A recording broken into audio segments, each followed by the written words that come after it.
हनुमान जयंती के अवसर पे आप सबको बहुत बहुत बधाई। आज हम उपस्थित हैं हनुमान जी के मंदिर में, और ये हमारा प्राचीन मंदिर जिसको हम सिद्ध बाबा के नाम से जानते हैं। सभी राम भक्त और हनुमान भक्तों को बहुत बहुत भारतीय सनातन संस्कृति और गौरवशाली परंपराओं को आगे बढ़ाने के लिए बहुत बहुत धन्यवाद।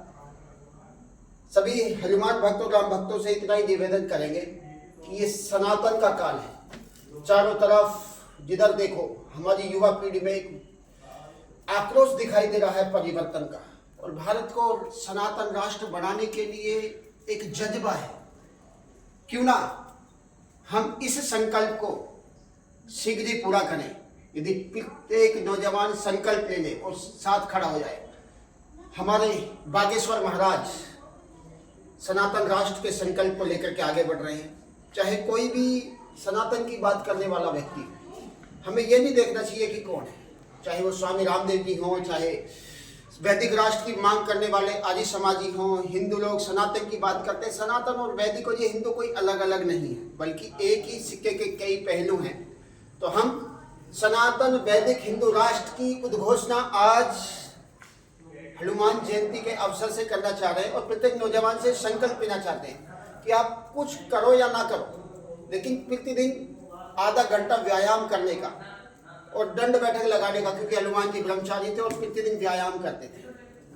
तो हनुमान दंड ऐसे बैठ के एक दंड में आपके साथ करना चाहता हूं, इसको बोलते हैं हनुमान दंड। ऐसे ऐसे ये 100 दंड आप इस तरह से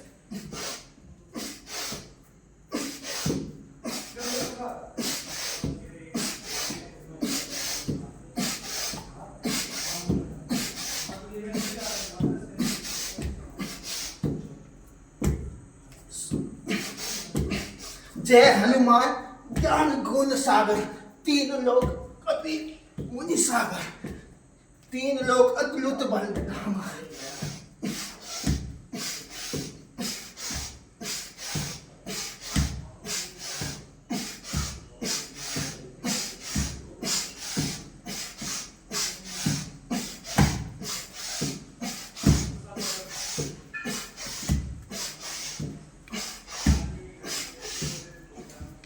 ऐसे लगभग 10-20 दंड बैठक लगा के और फिर प्राणायाम करें।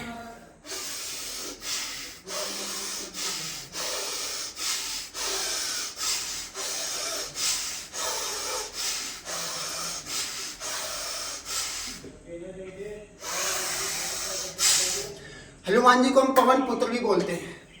पवन पुत्र कहने का मतलब यह है कि वो हवा से बात करते थे।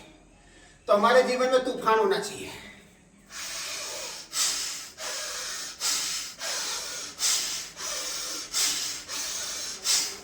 जिधर देखो उधर बीमारियों का प्रकोप, और युवाओं को भी हार्ट अटैक हो रहा है। और हनुमान जी के देश में नौजवान नशा करें, दारू पिए, बीड़ी पिए, सिगरेट पिए। जिधर देखो नौजवानों के हाथ में सिगरेट की, दारू की बोतलें दिखाई देती है। दुर्भाग्य है इस देश का। ये देश राम का है, कृष्ण का देश है और हनुमान जी का देश है। हमने मात्र क्या किया? राम, कृष्ण और हनुमान की मूर्तियों को मात्र पूजा है, लेकिन उनके चरित्र को जीवन में नहीं उतारा। प्रत्येक नौजवान संकल्प ले कि ना तो नशा करेंगे और ना करने देंगे। ये हमारा उद्घोष है। आओ इन्हीं सपनों को साकार करने के लिए प्रत्येक युवा तक योग को, यज्ञ को, वेदों को, संस्कृति को पहुंचाने के लिए हम संकल्पबद्ध हैं। अभी तो ली अंगड़ाई है, आगे और लड़ाई है। बोल बजरंग बली की जय। आज हनुमान जयंती के शुभ अवसर पर ये हनुमान की प्रतिमा के समक्ष हनुमान जैसा बल बढ़ाते हुए स्वामी प्राणदेव जी महाराज आज की युवा पीढ़ी से आग्रह करते हैं कि हनुमान जैसा तेजस्वी, ओजस्वी या बलवान बनना चाहिए। क्योंकि जिधर देखो उधर ढोंग, पाखंड, नशा। भगवान के नाम पर भी नशा। ऐसे ऐसे गीत उल्टे सीधे हमारे मंदिरों से गाए जाते हैं। भोला बाबा भांग पी के पहाड़ पे चढ़ गया, मेरा भोला न्यू मट के और पार भोला भंग तुम्हारी घोटत घोटत हारी।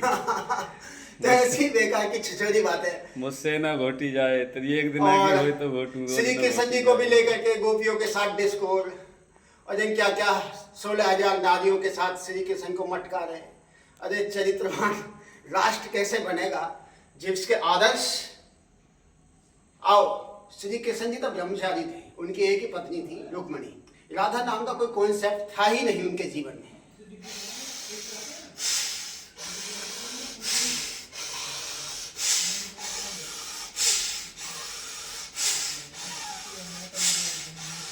पूरी भागवत में राधा नाम का कॉन्सेप्ट नहीं है। हमने एक भागवत करने वाले आचार्य से पूछा कि आचार्य जी थोड़ा ये भागवत में दिखाओ राधा नाम की कोई स्त्री श्री कृष्ण जी के जीवन में कहीं रही हो।